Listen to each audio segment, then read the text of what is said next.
ce que vous considérez comme étant négligeable, des exceptions, ces gens qui nous embêtent parce qu'on peut pas faire comme on fait d'habitude, avec beaucoup de guillemets et d'ironie, ces gens-là, ils ont quelque chose de la parole de Dieu à vous apporter.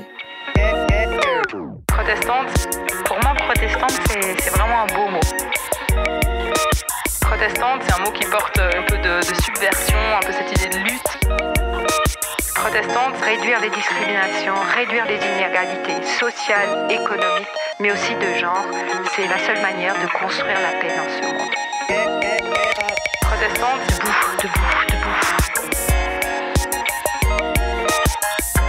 Que les femmes se fassent vraiment confiance parce que leur lumière, on en a besoin dans ce monde. Protestante, quand on a Dieu.e avec nous, on peut aller partout. Bonjour à toutes et à tous et bienvenue sur Protestante, un podcast produit par Regard Protestant. Je m'appelle Jérémy Kleiss et aujourd'hui je suis heureux de vous présenter ma conversation avec Emeline Daudet. En 2004, l'Église protestante unie de France a affirmé pour la première fois que l'homosexualité n'était ni un péché ni une maladie. Un premier pas en faveur de la communauté LGBT. Mais il faudra attendre le 17 mai 2015, 2 ans après les tumultes provoqués par les débats autour du mariage pour tous, pour que l'Église protestante unie de France statue en faveur du mariage homosexuel, permettant ainsi aux pasteurs de bénir les mariages des couples de même sexe. Et ce n'est qu'à partir de 2019 que des personnes ouvertement LGBT et candidates au pastorat se sont vues confier des paroisses. Ces évolutions et ces remous sociétaux, Emeline Daudet les a vécues de l'intérieur, avec beaucoup d'intensité. Car si elle est aujourd'hui pasteur d'une paroisse à Montpellier, c'est le fruit d'un long cheminement spirituel où acceptation et déconstruction riment avec réconciliation. Et bien que son combat pour l'inclusivité prenne racine dans son identité LGBT, elle milite aujourd'hui pour l'inclusion des personnes minorisées au sens large. Qu'il s'agisse des femmes, des minorités de genre ou sexuelles, des personnes handicapées ou racisées, Emeline construit des ponts et œuvre pour que l'Église soit un lieu où chacun et chacune soit reconnu à sa juste place. Ensemble, nous avons discuté de son coming out, de l'Église invisible, du fils prodigue et de sa vocation pastorale. Sur ce, je vous laisse écouter ma conversation avec Emeline Daudet. Bonne écoute. Ça y est, on est bon. Bonjour Emeline.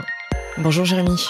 Je te remercie de prendre ce petit temps avec moi aujourd'hui. Je suis très content de discuter avec toi, notamment parce qu'on a déjà eu l'occasion par le passé de discuter ensemble. C'était passionnant. Et là, le fait de pouvoir se caler un petit temps à deux pour approfondir ton histoire, ton parcours et divers sujets qu'on n'a pas encore abordés sur le podcast. Du coup, voilà, c'est l'occasion. Donc, bienvenue. Merci de prendre ce temps avec moi. Merci à toi pour l'invitation. Alors, j'aime toujours poser la même question au début à mes invités, c'est comment tu aimes, toi, habituellement te présenter ? J'aime pas me présenter. C'est vrai ? Ah ouais, je trouve que c'est extrêmement compliqué. Je sais jamais quoi répondre parce que ça dépend du contexte, ça dépend de la personne que j'ai en face ou des personnes que j'ai en face, ça dépend du pourquoi on se rencontre aussi, du background. Et donc, en fait, je sais jamais quoi répondre. Mais en tant que pasteur, Emeline, qu'est-ce que tu dirais ? Là déjà, t'en as dit beaucoup finalement. Oui, c'est vrai. Oui, je suis pasteur pour l'Église protestante unie de France, en poste à Montpellier. Mais j'étais ingénieur en informatique. J'ai été secouriste à la Croix-Rouge. J'ai été militante. On pourrait dire aussi que je suis féministe. Tu étais militante pourquoi ? Pour les droits LGBT et puis pour la place des personnes LGBT dans les églises. Et j'insiste bien sur les églises aussi. Ouais. Voilà, ça fait beaucoup. Hein. Ça fait déjà pas mal. Geek. On pourrait rajouter geek aussi. Ah oui. C'est vrai, on aura peut-être l'occasion d'aborder ça. Du coup, l'autre question que j'aime toujours poser aux personnes que j'interviewe, c'est, vu que tu es pasteur aujourd'hui, comment la foi chrétienne et spécifiquement le protestantisme est arrivé dans ta vie ? D'où ça vient cette histoire ? Certains diraient que je suis tombée dedans quand j'étais petite. J'ai grandi dans une famille, alors tout de suite, on va le dire, avec un père pasteur pour l'Église réformée de France, donc qui est devenue l'Église protestante unie, c'est le courant réformé. Mes parents se sont rencontrés dans les mouvements évangéliques de leur jeunesse. Mes grands-parents paternels, ma grand-mère paternelle est une réformée cévenole plutôt identitaire, plutôt le côté mes ancêtres les huguenots, mais pas forcément pratiquante. Mon grand-père se définissait plus comme commerçant que comme religieux. Il disait ça, c'est une histoire de femme. Et du côté de ma mère, tu vois, j'avais un grand-père espagnol baptiste qui a fui Franco. Ma grand-mère maternelle a grandi chez les luthériens et aujourd'hui chez les pentecôtistes. Donc c'est aussi des mouvements que j'ai côtoyés. Et puis au milieu de tout ça, des oncles et des tantes aussi qui sont athées. Voilà, et d'autres qui se posent des questions mais se définissent plus spirituels que croyants ou religieux. Donc on pourrait dire que dans un repas de famille, la religion c'est un sujet qu'on n'aborde pas forcément, mais pas parce que on se taperait dessus, mais parce qu'en fait, on n'en finirait pas. On va en parler, tout simplement. Il y a quand même des prédispositions dans la famille, là, dans tout ce que tu me décris. Il y a surtout un contexte où on a le droit de poser les questions. On a le droit de cheminer. Et puis, on est invité à ouvrir les livres, à rencontrer des gens, et quand c'est pas dans le cercle familial, on facilite la rencontre avec d'autres. En disant, voilà, c'est quelque chose d'important, il faut pouvoir en discuter. Alors allez-y. Une forme d'œcuménisme comme ça Oui, alors clairement, l'œcuménisme à la maison, c'est un peu aussi le charisme de mon père. Hein. Enfin, j'ai vu passer des prêtres autant catholiques, romains que orthodoxes. On a fait des sessions œcuméniques à Pomerol aussi. Mais au-delà de ça, hein, c'est interreligieux. Quand j'avais des questions sur l'islam ou le judaïsme, bon, on m'expliquait, mais on me disait surtout, écoute, va voir à tel endroit, ils sont mieux qualifiés pour te répondre, c'est les concernés. Trop bien. Ouais, c'était chouette. Donc voilà, donc un grand, un lieu, un espace où on peut discuter, cheminer personnellement. Et c'est à 10 ans, 10-11 ans, où j'ai fait ce que d'autres appellent le saut de la foi ou le pari de la foi. On n'était pas baptisés avec ma sœur à la naissance, parce que les parents voulaient nous laisser le choix. Et puis moi j'ai dit à Dieu, chiche, si t'existes, montre-toi. Et le jour où on signe ce contrat ou ce pari, c'est le jour où on a célébré mon baptême, en fait. Et j'avais pas voulu de parrain et marraine, en disant, je vis dans une paroisse, c'est toute une communauté qui, depuis toute petite, m'accompagne. Et c'est tous des parrains et des marraines, en fait. Ouais. Donc j'ai pas à en choisir un ou une en particulier. Donc, j'entends en filigrane dans tout ce que tu me racontes une forme de relation plutôt apaisée à l'évangile, au christianisme. En introduction, tu me disais que tu avais aussi été, t'es toujours d'ailleurs, j'imagine, militante LGBT et genre de tout ce travail pour cette communauté. Est-ce que tu as toujours eu cette paisibilité également par rapport à cette identité LGBT et ce rapport à la foi chrétienne? Non. Clairement pas. La manière dont je te décris le contexte semble apaisé. Bon, il y a quand même des sujets un peu touchy. Tu m'étonnes. Voilà, il y a des sujets où là, faut pas les aborder parce qu'on sait qu'on sera pas d'accord et que ça va être la dispute entre les différents courants religieux qui étaient présents dans la famille. Sur le sujet LGBT, on va dire ça comme ça. Moi, j'ai grandi dans une paroisse et donc dans un courant où c'était pas un sujet. Alors pas parce que c'était accepté, mais parce que c'était pas un sujet. On ne l'abordait pas, on n'en parlait pas, on ne le mentionnait pas en fait. C'était un non-dit, volontaire ou pas, je ne sais pas, mais il s'avère que c'était un non-dit.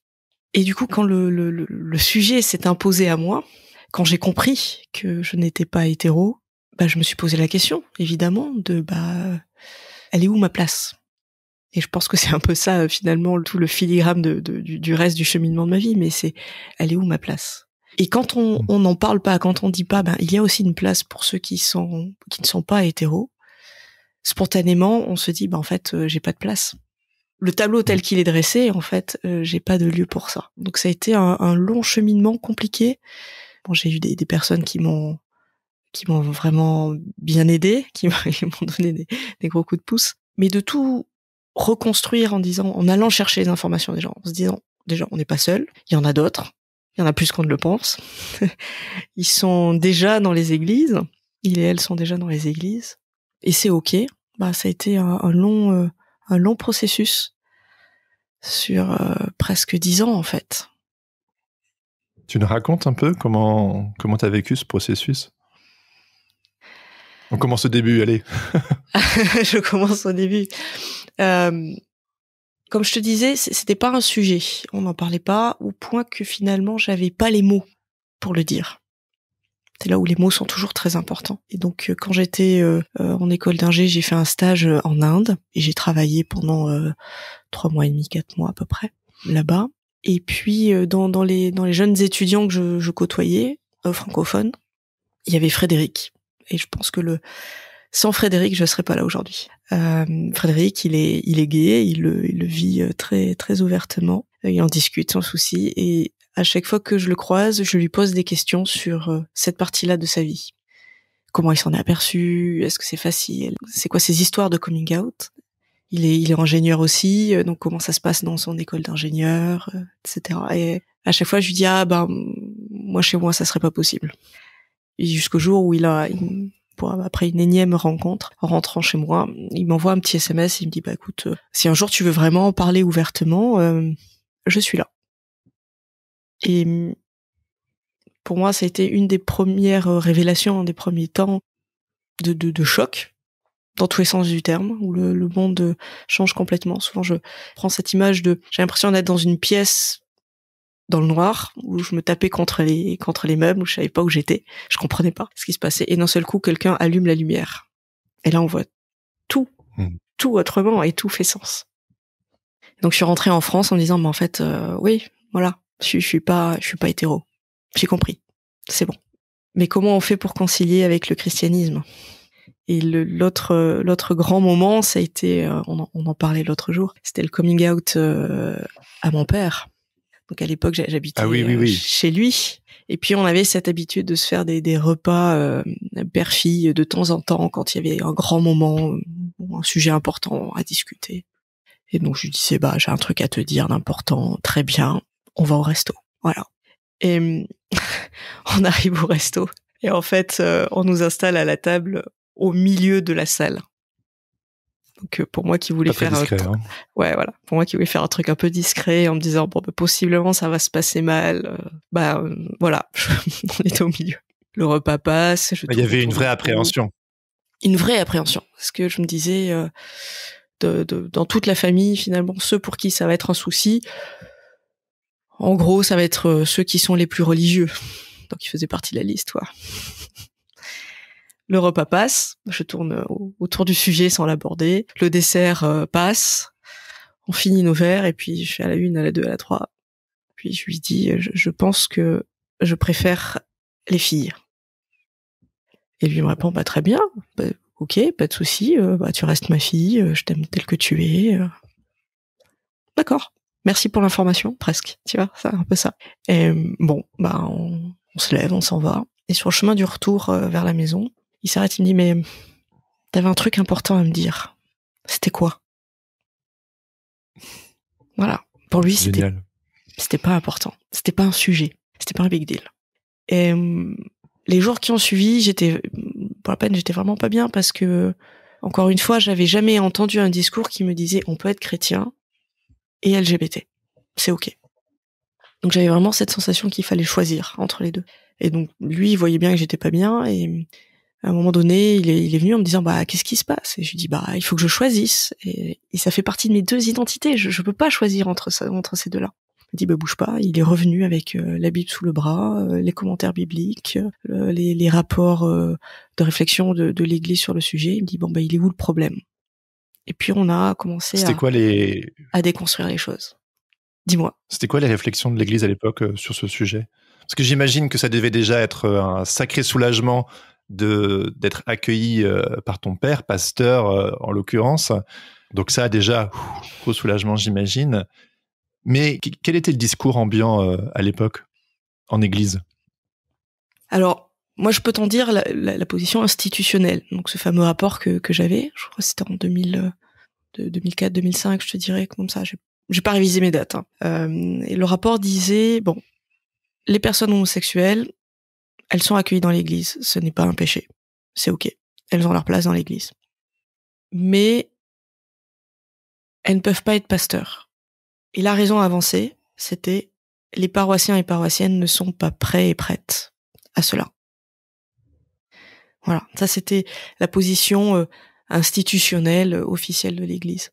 Sur le terrain, j'aurais du mal à te dire, parce que ça correspond à une période où j'ai aussi, moi, cherché dans quel courant chrétien je me sentais le mieux.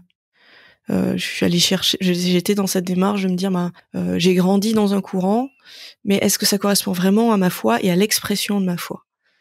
Donc ça correspond à toute une période où j'ai côtoyé soit l'Église réformée, mais aussi des mouvements, des églises plutôt évangéliques, plutôt pentecôtistes aussi. Je suis allée voir. Je suis allée chez les Anglicans et chez les Luthériens aussi. Ah oui. Donc voilà. Donc l'ambiance dans le courant réformé, je te dirais que c'était ça restait quelque chose de, suivant les paroisses, d'accepter ou plus ou moins, mais on n'en parlait pas vraiment. À la louche, je te dirais ça. Donc ton papa, il s'inscrivait plutôt dans cette ligne-là. Donc il te sort la Bible, il te sort ce que disait l'Église réformée à l'époque, et puis il te dit, bon, il est où le problème, c'est ça? Il me dit où est le problème. Il me dit, moi je vois pas où est le problème. Donc on a pris tous les textes et les fameux versets bibliques qu'on utilise pour dire la Bible dit que c'est interdit. Les exégèses de ces passages-là. Et puis il me dit, moi je suis ton père, je ne suis pas ton pasteur. Je connais un lieu où tu peux aller, où tu vas rencontrer des gens qui sont LGBT et chrétiens, et tu pourras discuter avec eux. Et elle, c'est discuter avec ces concernés-là et comment ils le vivent, et cheminer avec ces personnes plutôt que toute seule dans ton coin. Et c'est comme ça que j'arrive à David et Jonathan, qui est l'association LGBT chrétienne, qui est aussi l'association LGBT la plus vieille de France. C'est incroyable quand on se dit. La première qui a été créée en France, située à Paris, c'est le christianisme. Elle est sur toute la France, en fait. D'accord. Et du coup, tu vas à David et Jonathan, et qu'est-ce qui se passe? Voilà, je t'entends là. Tu m'y attends. Je rencontre pour la première fois, consciemment, des concernés. Et je découvre la diversité des parcours des personnes.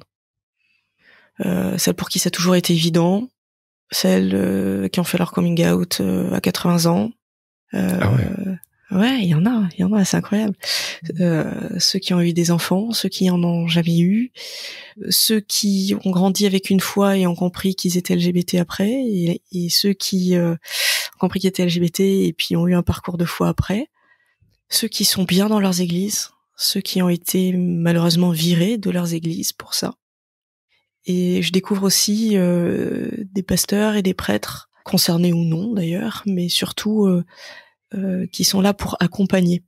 Alors on dirait celles et ceux qui sont à la marge, j'aime pas trop ce terme, mais accompagner finalement des personnes qui, quand elles poussent la porte de leur église, c'est pas forcément un sujet facile à aborder avec le pasteur ou le prêtre de leur église. Et là, ce qui se passe pour moi, c'est que je déconstruis d'une certaine manière un catéchisme traditionnel. Alors traditionnel pas au sens de conservateur, mais traditionnel au sens un peu classique, on va dire. Je déconstruis ça en regardant... C'est quoi ce catéchisme traditionnel classique? C'est une manière de lire les textes bibliques qui est, on va dire, mainstream, on dirait en anglais, tu vois, qui est assez courant, avec le discours où spontanément, quand on va parler de mariage, c'est un homme, une femme. Parfois, ce discours où on va dire l'objectif c'est d'avoir une famille, d'avoir des enfants. Quand on rencontre des gens qui ont jamais eu d'enfants et qui le vivent super bien, voilà, on se confronte à une réalité. Il fait, en fait, ce discours-là, il tient pas la route. Si Dieu veut quelque chose de bon pour nous et en fait, ils se sentent bien comme ça, alors le discours traditionnel fonctionne plus. Enfin voilà, tu vois, tout ça. Et je le déconstruis pas juste pour le plaisir de le faire exploser. Et à chaque fois, la démarche, ça a été de dire, c'est un peu comme si tu arrivais avec ta voiture et le moteur a toujours fonctionné. Et pour la première fois, alors on t'a expliqué plus ou moins comment il fonctionnait en théorie, etc. Mais pour la première fois, tu soulèves le capot et tu regardes les pièces. Tu vois comment ça fonctionne. Tu dis, si je déplace tel piston, qu'est-ce qui se passe ? Ah bah mince, ça fait exploser la partie suivante. Et démonter le moteur de cette catéchèse que j'ai pu apprendre, et puis la remonter en lien avec ce que je suis, de ce que je découvre de ce que je suis, et en lien avec l'incarnation de ce que je rencontre. C'est-à-dire pour moi, je pense que à cette période-là, théologiquement, s'il y a un mot que j'ai appris, c'est l'incarnation. C'est dire il y a le message biblique, il y a la foi qu'on a, mais il y a comment on le vit dans le monde, comment on l'incarne, tu vois, comment ce message d'amour, la théorie et la pratique s'incarne, exactement, et non pas voir l'incarnation forcément comme aboutissement du discours, mais aussi comme point de départ de réflexion sur un discours. Ne plus parler sur ces gens-là, mais discuter avec ces gens pour après avoir un discours sur la foi et sur ce en quoi on croit. Tu vois ? Et ça, je l'ai vraiment appris là, en fait. Une foi incarnée, plus que théorique, et qui se confronte aussi à la complexité et à la diversité, et aux paradoxes et aux difficultés de la vie, quoi. Oui, et puis aussi une foi qui s'émancipe des institutions. On parle souvent d'église visible. Ouais, on parle souvent d'église visible et église invisible. Et l'église visible, c'est ce qu'on appelle le rassemblement des croyants. C'est cette église qui nous est donnée à voir, celle du dimanche matin, par exemple. L'église invisible, c'est l'ensemble des personnes croyantes. Et ça, on pourrait presque dire l'église universelle aussi, tu vois. Mais ça, cet ensemble-là, l'intégralité de l'ensemble, il nous est jamais donné à voir. Et on peut le deviner, mais en fait, on ne sait pas. Peut-être que la personne anonyme que tu croises dans le bus le matin fait partie de cette église invisible, et on ne le sait pas. Et avec toute cette question de est-ce qu'on se limite à ceux qui expriment leur foi en Jésus-Christ, ou est-ce qu'on inclut aussi ce qu'on appelle ces athées ruisselants de grâce, tu vois, ceux où en fait on dirait de l'extérieur, on dirait ils sont chrétiens, c'est pas possible, ils te disent non, moi je crois pas, enfin mais ça me paraît évident, voilà. Et dans ces mouvements-là, chrétiens LGBT, qui se recoupent aussi avec des mouvements chrétiens d'action sociale comme la mission populaire que j'ai pu côtoyer aussi. En fait, il y a toujours ce moment où on fait avec les personnes qui sont là et on tisse des ponts, on tisse des liens entre les gens. Et la réalité de leur vie, parfois, ne colle pas avec l'église institutionnelle. Ah oui. Alors comment on fait, le côté normatif. Ouais. Le côté normatif de l'institution. Et l'institution a besoin de poser des normes, c'est son rôle, quoi. Mais après, qu'est-ce qu'on en fait quand on est hors de ces normes-là ? C'est là où j'ai appris, par exemple, à faire de l'œcuménisme de terrain, à apprendre les règles, les positions institutionnelles des différentes églises chrétiennes, et puis dire, bon, ok, maintenant qu'on connaît ces règles-là, comment on joue avec ? Est-ce que ce que l'on vit, nous, au quotidien, rentre dans ce cadre-là, ou pas ? Et comment on joue avec le cadre, tout en le respectant, ou tout en l'envoyant balader en fonction des convictions des uns et des autres. Mais comment on fait ensemble ? Et c'est super chouette. Comment on fait une célébration, par exemple, comment on fait une célébration œcuménique avec Sainte Seine entre catholiques et avec catholiques protestants et orthodoxes évangéliques, sans prêtre, sans pasteur, et pour des personnes avec des personnes dont leurs églises, leurs propres églises leur disent qu'ils n'ont pas le droit de communier. Comment on fait ? Wow. Et voilà, ça c'est les premières réflexions qu'on a eues, en fait, que j'ai eu à travailler, où là je me suis dit, en fait, la théologie, pas juste du discours. Ça touche à la vie des gens, à ce qui est de l'ordre du vital, en fait, au même titre que l'air que l'on respire. Et on peut pas leur refuser ça. Oui, c'est un concept qui est important pour toi. C'est la théologie, c'est la vie, et être vivant, c'est faire de la théologie. C'est ça, exactement. C'est peut-être pas pour rien que j'ai fini par être pasteur, tu vois, au bout du bout,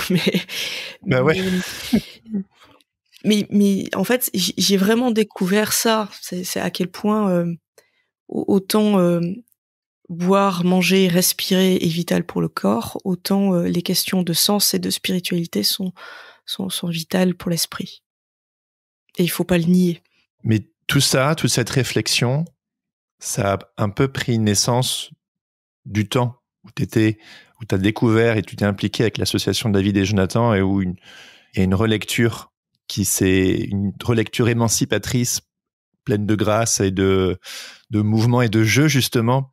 J'aime beaucoup la joie que j'entends dans ta voix quand tu parles de tout ça, alors que pour d'autres croyantes qui peut-être nous écoutent et qui sont LGBT, et pour qui ça peut être une crispation d'essayer de réconcilier ces deux choses qui semblent pas réconciliables au premier coup d'œil.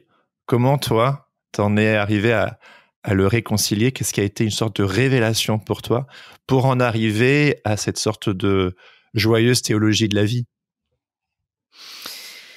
Je suis partie. Vraiment. C'est-à-dire que de faire toute cette démarche de catéchèse autrement, de discussion, de réflexion, je l'ai fait en partant de l'église. Je suis pas restée dedans. En tout cas, j'ai pris mes distances en disant, je m'émancipe d'un discours institutionnel. Et je suis allée rencontrer le monde. J'aime beaucoup vraiment la parabole du fils prodigue pour ça. Et pour moi, c'est vraiment l'illustration de mon cheminement. Alors, donc c'est deux fils qui travaillent pour leur père, et puis un des deux demande à son père son héritage pour partir. Et nos textes bibliques traduit souvent qu'il dépense tout son argent avec des prostituées. Mais le mot grec derrière, c'est la débauche. On pourrait dire qu'en fait, le fils a fait la bamboche, si on emploie un ancien mot. Il a fait la fête, quoi. Il a tout dépensé, et puis il se retrouve tellement pauvre qu'il est obligé de travailler avec les porcs. Pour un juif, c'est le comble. Et puis la famine est tellement grande que finalement, il finit par revenir chez son père, qui l'accueille en grande pompe. Et forcément, l'autre frère râle en disant, mais pourquoi? Mais c'est pas normal. Moi, j'ai travaillé, j'ai resté à trimer, etc. Et puis moi, j'ai pas le droit de faire la fête en grande pompe à la maison, mais lui, qui a tout dépensé, tu le réaccueilles à la maison. Alors souvent, on parle, avec cette parabole, on parle de la notion de revenir en repenti dans l'église, la reconversion, etc. Enfin, tu vois, tout ce discours qu'on peut avoir. Moi, ce que j'aime bien dans cette parabole, c'est que ce fils, il revient non plus comme fils, mais égal à égal. Il a quitté son statut de fils d'eux pour revenir comme personne de la maison. Tu vois, membre de la famille. Et pour moi, ça a vraiment été ça. C'est-à-dire qu'il a fallu... Je suis partie avec mon héritage, avec les traditions dans lesquelles j'ai grandi, avec la catéchèse avec laquelle j'ai grandi, l'historique protestant, luthéro-réformé. Je suis partie avec cet héritage faire la fête. Mais vraiment, enfin, voilà. C'est les années étudiantes aussi, mais faire la fête, rencontrer le monde, jusqu'à parfois même vivre cette famine du spirituel. Oublier ça, oublier cet aspect et découvrir à quel point je pouvais avoir faim parfois. Mais tu m'as aussi dit que dans ces moments de fête, tu m'en as parlé une autre fois, que tu as aussi eu des discussions profondément belles, spirituelles, théologiques, que tu n'aurais jamais pu avoir ailleurs. Ah bah les plus belles discussions théologiques à cette époque, c'est dans les boîtes gays et dans les bars LGBT. Et justement, voilà, c'était sortir de la maison, aller rencontrer d'autres personnes qui avaient d'autres réflexions et discuter librement, totale liberté, de manière parfois très cash d'ailleurs, et ça a été les plus belles discussions en fait, et les discussions qui m'ont le plus émulé aussi dans la réflexion. Et du coup, le jour où je suis revenue dans la maison, Attends, mais comment ça s'est opéré, ça, ce moment de je veux retourner à la maison? Je te disais, j'avais cette réflexion de dire, mais c'est quoi ma foi? C'est quoi mon expression de foi à moi? Pas celle qu'on m'a enseignée, pas celle dont j'ai hérité, mais la mienne. C'est laquelle qui me parle autant dans l'esprit que dans le corps.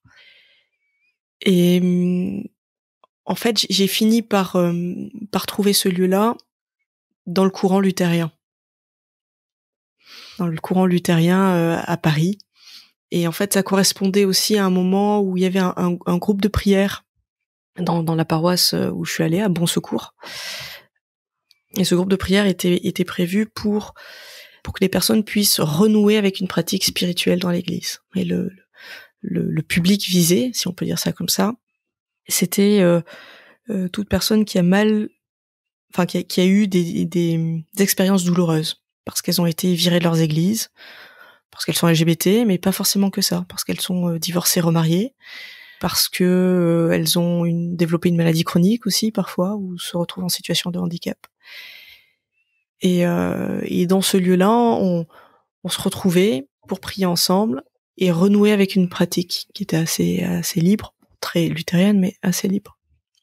Et donc c'est là où finalement je suis arrivée tout doucement sur la pointe des pieds, puis je me suis dit j'y suis bien, et puis l'expression de foi me correspond.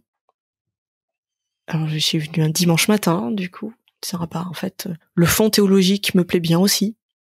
Voilà, et puis petit à petit, j'ai choisi cette maison comme ma maison, ou cette maison m'a choisi, je sais pas trop en fait, faut dire.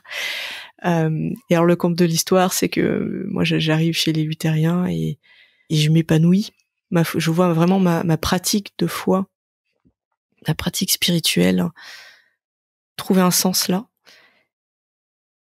Et arrive la création de l'Église protestante unie de France, union des luthériens et des réformés, et là où j'avais quitté l'Église réformée, voici que l'Église réformée revient me voir en me disant voilà, on va être une Église unie maintenant. Et c'est comme ça que je suis revenue à la maison en fait. Ouais, volontairement, et puis un peu par la force des choses, quoi. Et un peu par la force des choses, mais ce qui était beau aussi, en arrivant chez les luthériens, pour refaire le parallèle avec la parabole, c'est que, justement, chez les luthériens, je ne suis pas la fille d'eux. Je suis Emeline. Et ça m'a laissé, avant l'union, et au début de l'union, et tout ce temps de vie chez les luthériens, ça m'a laissé l'espace pour passer du statut de enfant au statut de adulte dans la foi. Où je suis bien, et puis du coup quand je suis rentrée dans la maison, en fait je suis adulte et on va discuter d'égal à égal.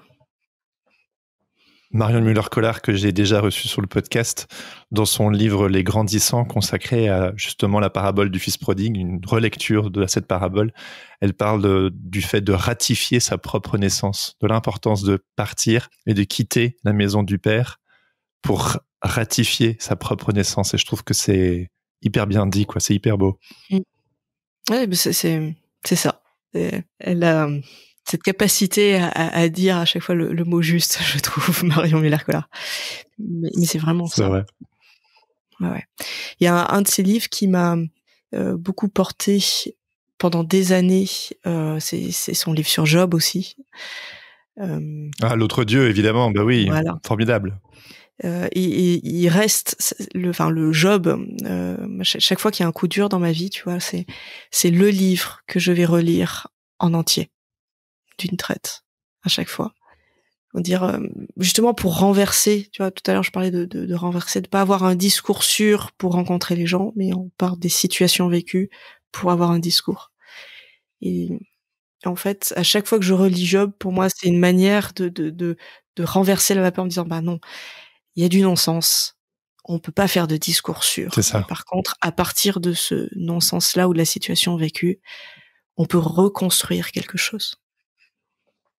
Quand j'ai terminé la lecture de ce livre sur l'autre Dieu, c'était vraiment un peu cette invitation à quitter cette possible vision et compréhension simpliste du divin, de Dieu en l'occurrence, pour embrasser quelque chose de beaucoup plus complexe, de parfois chaotique, de mystérieux, de discret aussi, et de divers. Et donc, voilà, c'est s'ouvrir vers cette complexité finalement, c'est devenir adulte. C'est un peu ce que tu décris aussi avec ce voyage initiatique quelque part, de partir, puis de naître à toi-même, et puis de revenir en ayant épousé une plus grande compréhension, complexité de la vie, pour finalement quelque part ce désir de réconciliation avec l'essence de ta foi chrétienne. Oui, c'est revenir en être réconcilié. Et ça, je pense que c'est profondément évangélique, au sens c'est dans les évangiles, être réconcilié avec soi-même. Mais c'est aussi, je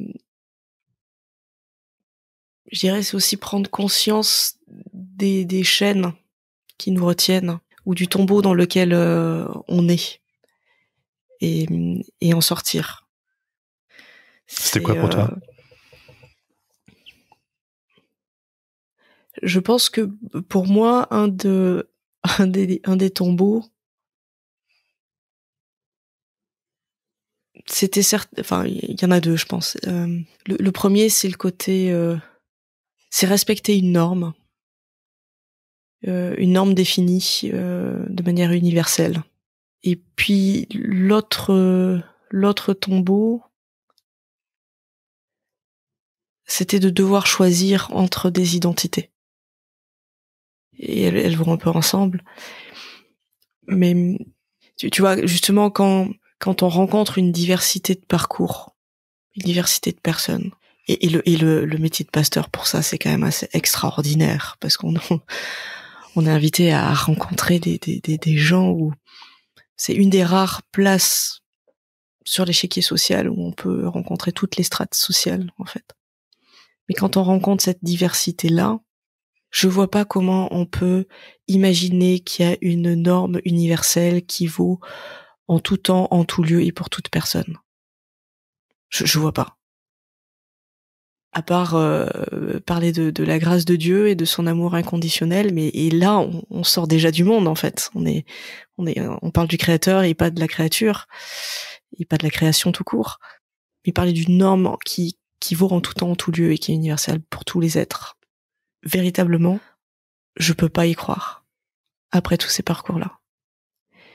Et ce choix, enfin cette obligation de choix entre identités, tu vois, pendant longtemps j'ai été très sensible à cette idée que en Christ il n'y a que des croyants en Christ, il n'y a que des chrétiens, voilà. Il n'y a plus ni homme, tu sais, il n'y a plus ni homme ni femme, ni homme libre ni esclave, etc. Et souvent on utilise ce verset pour dire du coup on ne fait pas de différence, il n'existe pas de différence, il n'existe que des êtres en Christ. Et pour moi, enfin personnellement, pour ma foi et la manière dont je l'enseigne, pour moi ça c'est un tombeau. Si Paul dans sa liste parle d'hommes, de femmes, d'hommes libres, d'esclaves, etc., ça veut dire que quelque part ils existent toujours, en fait, ces termes-là, ces identités-là. Aux yeux de Dieu, l'amour est inconditionnel, mais il n'empêche que comme on est des êtres incarnés dans le monde, en fait, on est tout à la fois. On est des hommes, des femmes, des hétéros, des personnes LGBT, des enfants, des adultes, des personnes bien portantes et des personnes en situation de handicap ou avec des maladies chroniques, au même titre qu'on parle 1001 langues. Et si Dieu nous voulait identiques, il l'aurait fait. Mais voilà, et pour moi, un des tombeaux, c'est de vouloir rendre les êtres identiques. Si on en discutait tout à l'heure, mais si on devait résumer mon cheminement de foi et mon cheminement de vie personnelle, c'est la recherche qui m'anime et qui continue de m'animer, c'est la recherche de qui je suis et de où est ma place. Et j'ai pris conscience assez tôt finalement que la réponse, elle serait pas en une phrase ou en un mot. Elle va être complexe, elle va être longue, elle va être belle aussi. Et donc régulièrement, je rajoute une étiquette, un mot, une phrase, une expérience qui m'a permis de savoir qui je suis et qui me permet de trouver ma place. Mais je pense qu'on a jamais fini d'y réfléchir et de cheminer là-dessus. C'est clair. Et l'étiquette Pasteur et Emeline Daudet, du coup, comment ça s'est passé, ça? Parce que là, dans l'histoire, on revient dans la maison, mais c'est une toute autre histoire de se dire, allez, je vais devenir pasteur quand même. Quand on reçoit quelque chose qui est de l'ordre de la vie dans un groupe humain et qu'on devient assez droit dans ses bottes, assez bien, il arrive, je fais pas une généralité, mais il arrive qu'il y ait cet élan de vouloir faire bénéficier aux autres de ce dont on a bénéficié. Et tu vois, dans ce fameux groupe de prière à Bon Secours, tout comme dans l'association David et Jonathan, j'ai tellement reçu qu'à un moment donné, pour moi, il était évident de m'engager et de transmettre. Et dans ces accompagnements de personnes, dans l'animation de ce groupe de prière, au fur et à mesure, de plus en plus de gens me disaient mais pourquoi t'es pas pasteur? Ou qui s'étonnaient que je le sois pas déjà. Et pour moi je disais non, c'est bon quoi. Alors c'était un sujet, c'est intéressant parce que c'était une question que je me posais déjà ado au lycée. J'ai autant aimé les maths et l'informatique que la philo et la théologie, tu vois. À l'époque, j'avais discuté avec les pasteurs que j'ai découvert après coup, qui étaient les présidents de la commission des ministères, la commission qui fait trembler tous les étudiants qui se présentent au ministère pastoral. Et le président de l'époque m'avait dit t'es relativement jeune, va apprendre un vrai métier entre guillemets, et puis si la vocation est là, elle reviendra. Alors, du coup, tu vois, j'ai fait mes études d'ingé, etc. Et donc là, à ce moment de ma vie, dans ce groupe de prière où les gens s'étonnent, tu me dis tiens, c'est étonnant que ça vienne de là. Et à cette période-là, je fais un burn-out. Un burn-out assez violent, où un matin, j'arrive plus à me lever. Mon corps va bien, mais l'esprit est plus là, quoi. J'arrive vraiment plus à me lever. Et je me souviens de ce matin-là où je me disais, trouve une raison, une seule, pour te lever. Allez, tu vas bien pouvoir trouver une raison pour te lever. Et j'ai pas trouvé. Ce matin-là, j'ai pas trouvé. Du coup, j'ai été arrêtée pendant 3 mois. Et les 3 premières semaines, j'ai beaucoup réfléchi à c'est quoi le sens de tout ça, de tout ce que je fais. Elle est où ma place dans le monde? Même pas dans l'église, tu vois, là, c'est vraiment dans le monde, juste le monde. Ouais. C'est existentiel, là. Ah oui, vraiment. Et c'est quoi ma vocation? À quoi je suis appelée? Alors là, c'est le côté très protestant, tu vois, qui ressurgit. Ah ouais, c'est clair. Quel est mon super pouvoir? Ouais, voilà. Et à qui, comment je peux le mettre au service de la communauté, tu vois, participer au bien commun. Ouais. Et à ce moment-là, je repense à toutes ces années où la philo et la théologie m'ont ouvert en fait des perspectives, m'ont animé. Je me souviens des grandes discussions. Et je me dis, en fait, faut que je creuse là-dessus. En fait, il faut que je prenne du temps pour ça. Bon, du coup, je me suis, j'y réfléchissais beaucoup. Et puis j'appelle le pasteur de ma paroisse à Bon Secours. Je dis faut qu'on parle là. Il y a un truc. Et puis donc je le rencontre. Il me dit voilà, est-ce que tu penses que ça serait bien pour moi que je fasse des études de théologie? Et là, il a un petit silence, le petit sourire en coin qui se dessine. Il me dit, Emeline, tu sais, quand on délibère, c'est que les jeux sont faits. Et le lendemain, je m'inscris à l'Institut protestant de théologie à Paris et à l'Université de Genève en même temps. Voilà.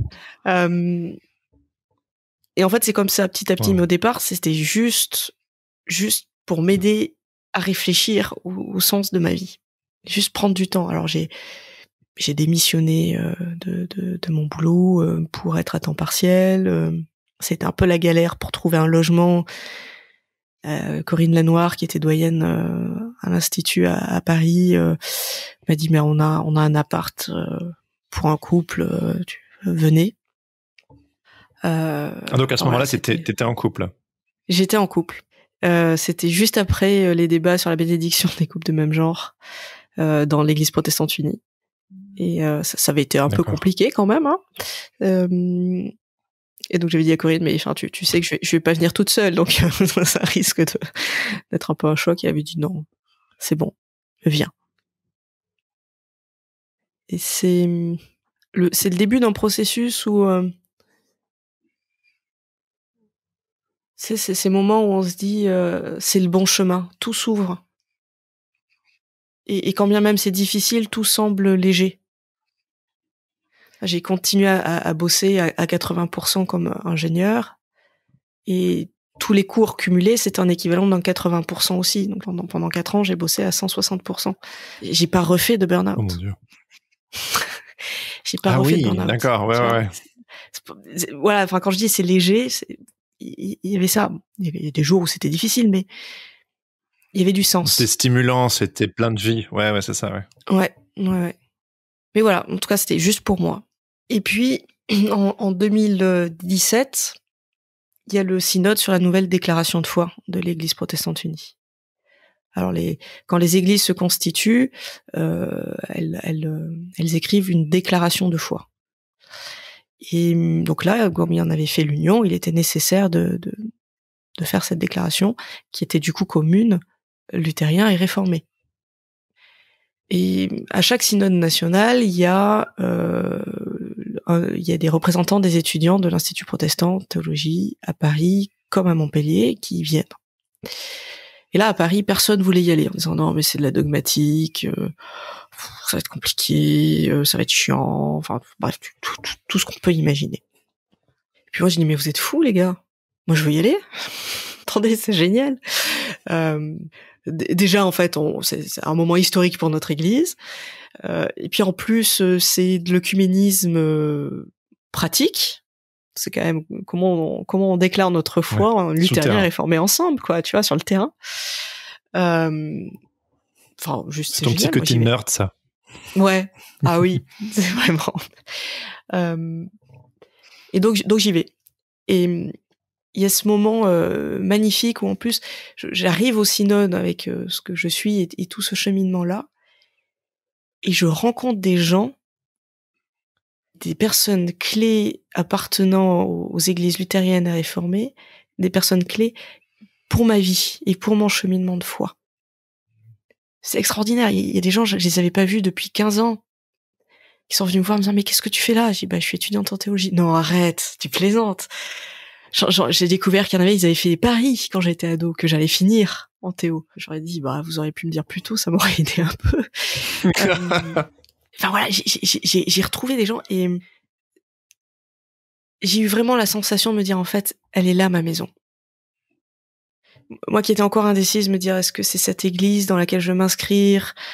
En plus, avec le boulot, j'aurais pu partir au Canada, j'aurais pu partir à San Francisco, aux États-Unis. Donc aller dans d'autres églises qui ont une expression de foi luthérienne ou anglicane, et je me disais mais est-ce que l'église protestante unie c'est la mienne, quoi.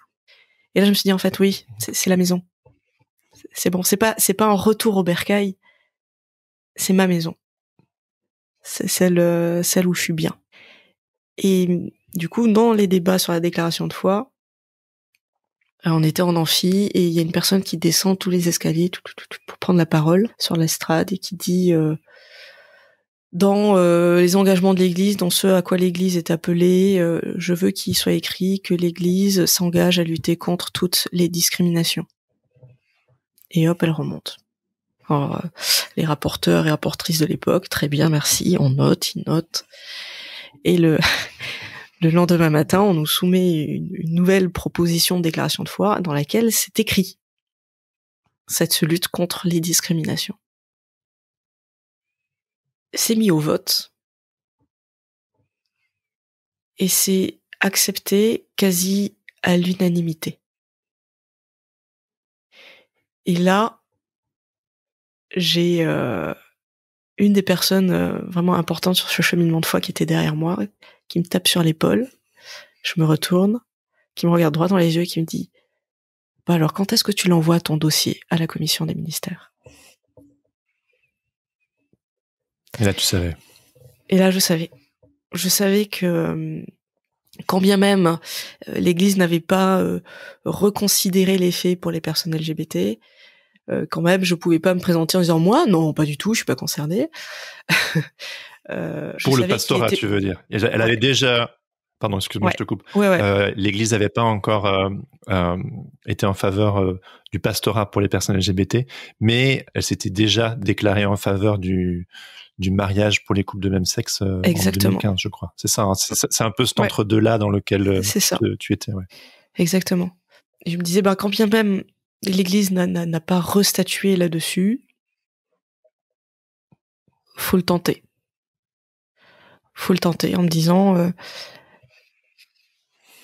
entre les personnes que je côtoie dans les paroisses qui s'étonnent que je le sois pas, entre le fait que j'avais été installée comme prédicatrice laïque chez les luthériens et que ça se passait très bien.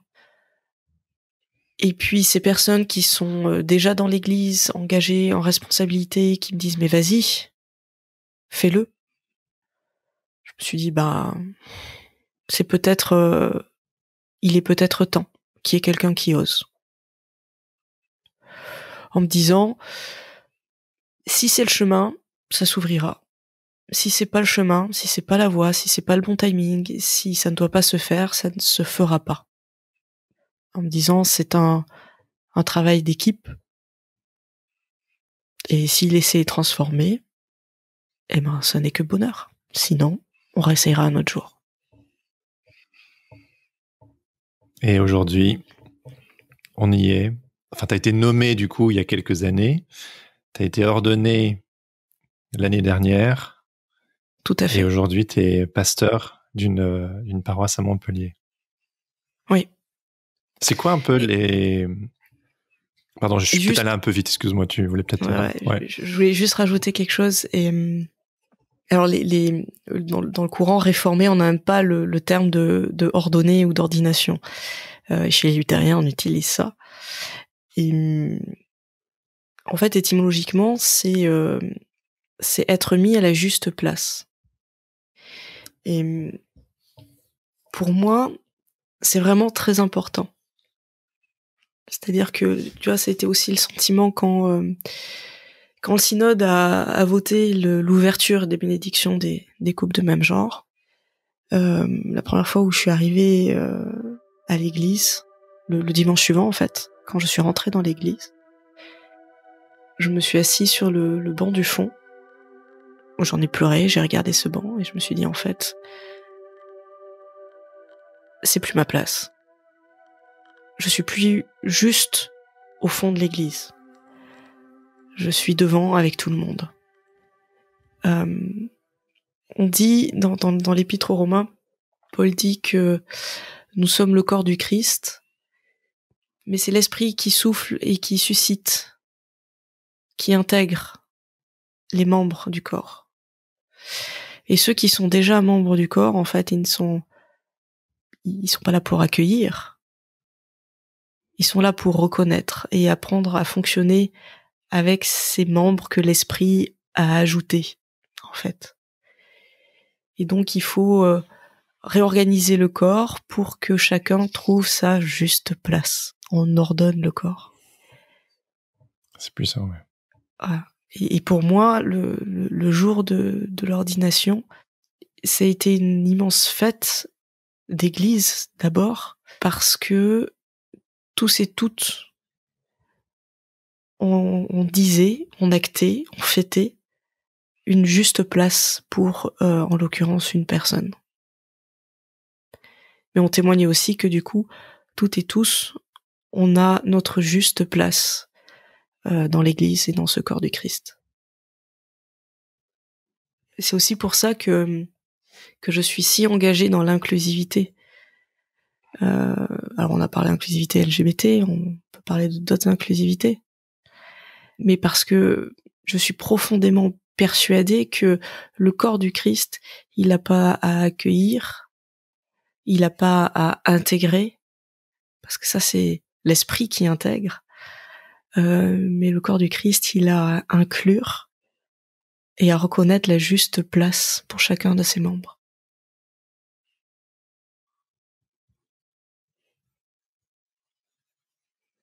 Comment ça transparaît aujourd'hui, tout ça, dans ton travail pastoral? J'ai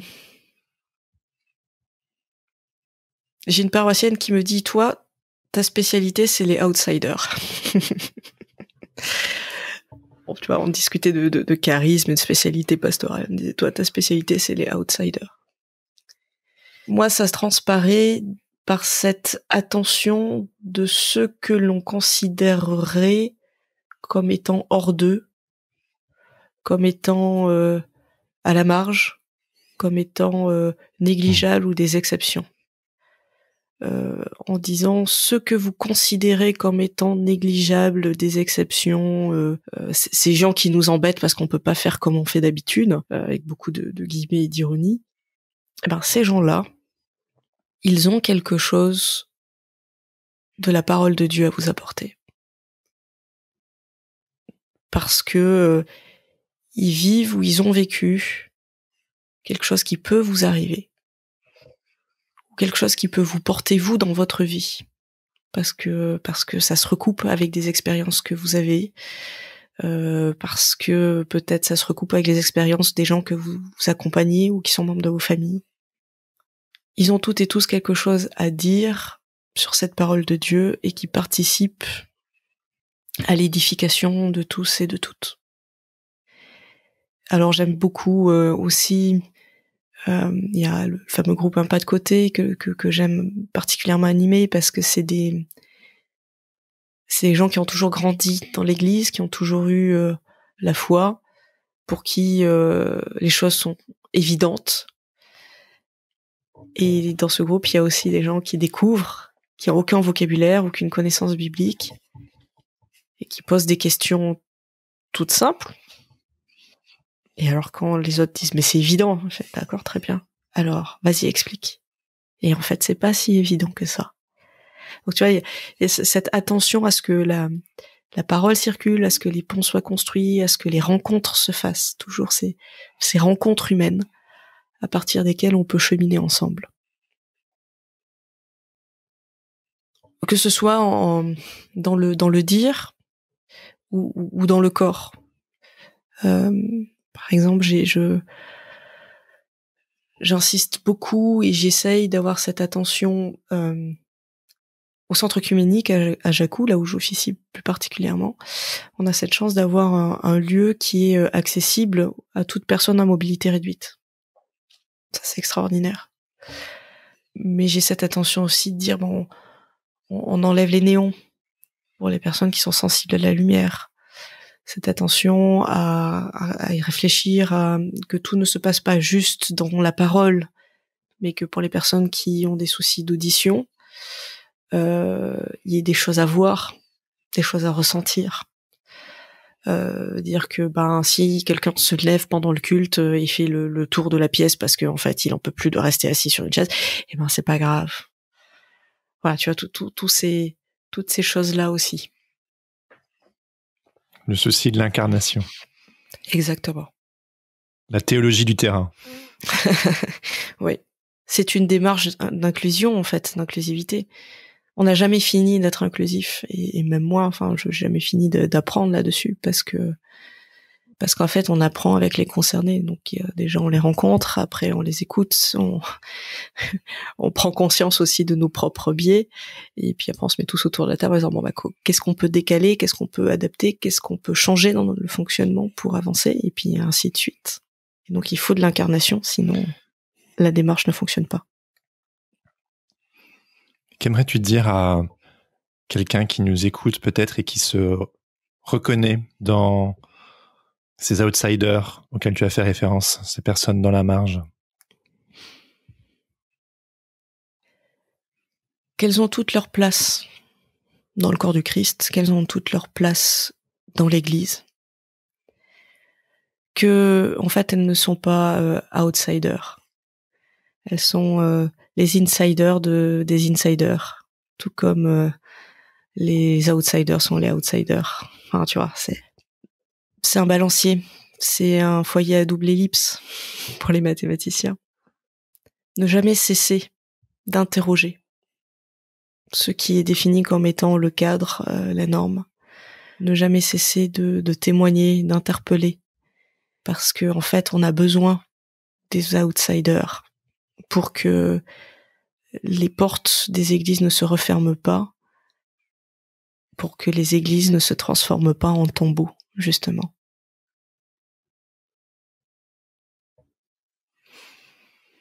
Qu'évoque pour toi le mot protestante? Je savais que tu allais poser la question. Bah évidemment. Évidemment, mais oui, évidemment.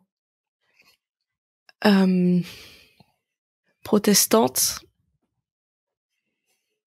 c'est depuis bien trop longtemps cet anonyme au fond de la salle qui, à un moment donné, s'est levé en disant « trop c'est trop, faut que ça change ».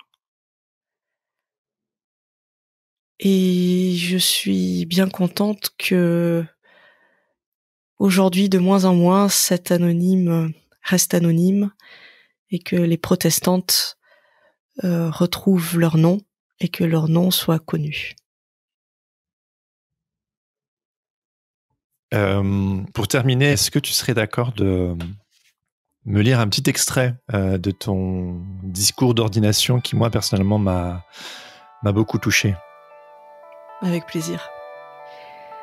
Dans ce voyage au désert, pourtant si habité, j'ai découvert des personnes animées d'une force de vie, de paix, de persévérance joyeuse, qui ne peuvent que renvoyer à quelque chose de plus grand, au transcendant, à ce qu'ici nous nommons Dieu. Heureux celles et ceux dont tu es la force, des chemins s'ouvrent dans leur cœur, ou en d'autres mots, ils l'ont fait car ils ne savaient pas que c'était impossible. À leur côté, il m'a été donné de découvrir et d'incorporer que l'espérance n'était pas un vain mot et que l'errance a toujours une fin. Comme si Dieu ne cessait de me dire encore et encore que les porteurs d'espérance étaient dans l'Église visible comme ailleurs. Comme si finalement la question était bien de trouver sa place, sa juste place dans tout cela.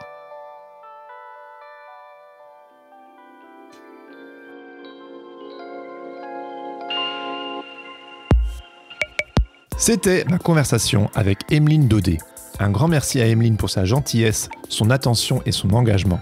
Si son témoignage vous a touché, n'hésitez pas à le lui dire. Vous pouvez aussi la suivre sur Instagram @beandhope.